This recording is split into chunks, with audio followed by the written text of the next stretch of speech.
A regime erected with blood and force will not collapse with statements and hashtags. For years, they used the term civil society as a shield to reduce the cost of suppressing the people to a few written expressions of concern, empty and hollow, from so-called human rights organizations. Now, any talk of dismantling this structure through serious means is silenced with cries of advocacy for violence is condemned, wrote Mitra Jashni, executive director of the Farashgard Foundation.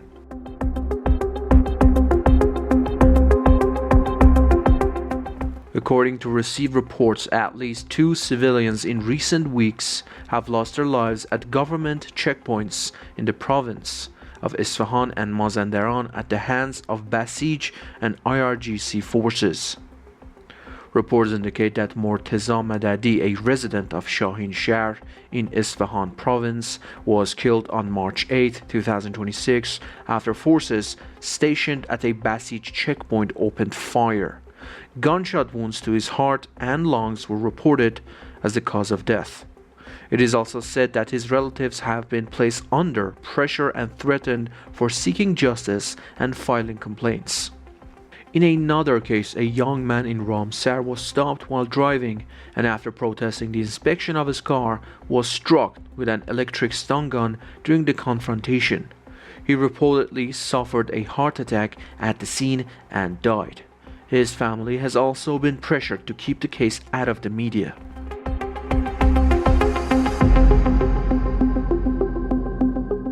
Nusha Farin Mohitian, daughter of the late Afsaneh Muhammad Alizadeh, one of the victims of Iran's national uprising in January of this year, shared in an English-language video the details of the moment her mother was killed by the Islamic Republic and the aftermath for her family.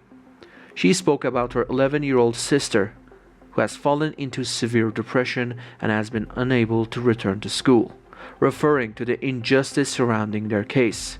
Nusha Farin emphasized that this suffering is not limited to her own family and that thousands of others have paid a similar price. My 11-year-old sister is in deep depression and she can't go to school anymore.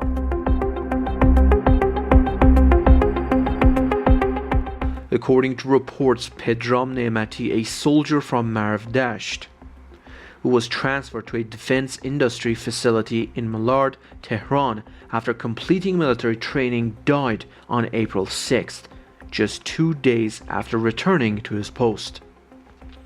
Reports say he had taken leave and not returned to duty for about 20 days, during which he was reportedly pressured and threatened with coming back. However, only 2 days after his return, his family was informed of his death.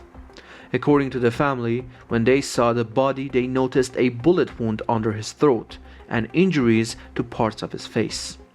While the death was initially described as a suicide, after the family objected, they were told the body could only be handed over if he was registered as a martyr.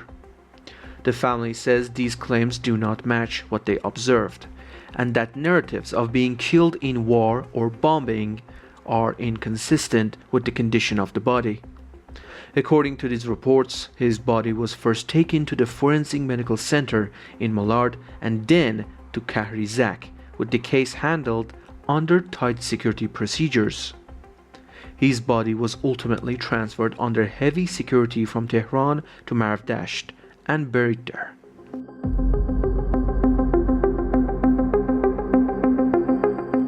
According to reports, Branch 26 of the Tehran Revolutionary Court, presided over by Judge Iman Afshari, sentenced Mohammad Reza Majidi Asl, Bita Hemmati, Behruz Zamani Nejad, and Kurosh Zamani Nejad, 4 detainees from the January protests, to death on Monday, April 13th. Reports say the individuals arrested on January 9th were charged with operational action for hostile states, assembly inclusion against national security, and destruction of public property. In addition to the death sentences, they were each sentenced to 5 years in prison and asset confiscation. A fifth defendant on the case was sentenced to 5 years and 8 months in prison. Human rights groups say the details of the charges and their attribution to the defendants are unclear, and that the confessions were allegedly obtained under pressure and torture. No further information have been released about the trial process or their current conditions.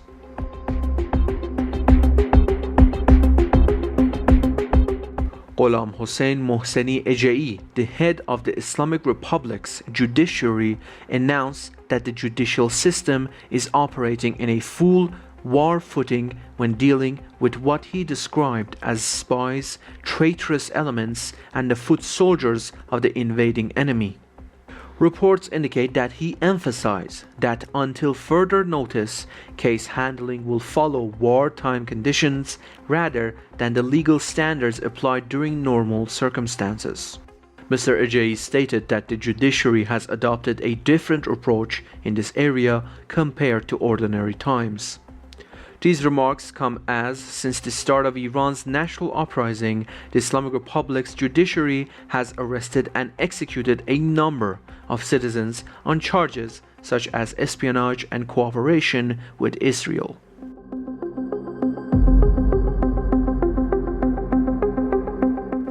According to received reports, Arsam Mahmoudi, a pro-monarchy activist from Tabriz and one of those arrested during Iran's national uprising, has once again been detained by regime forces.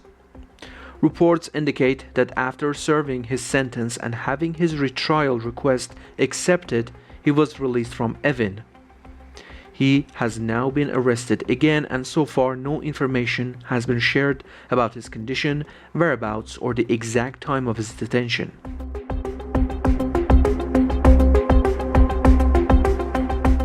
Iran's internet shutdown has now entered its 50th consecutive day, and after 1,176 hours, access to the global internet remains at just around 2% of normal levels.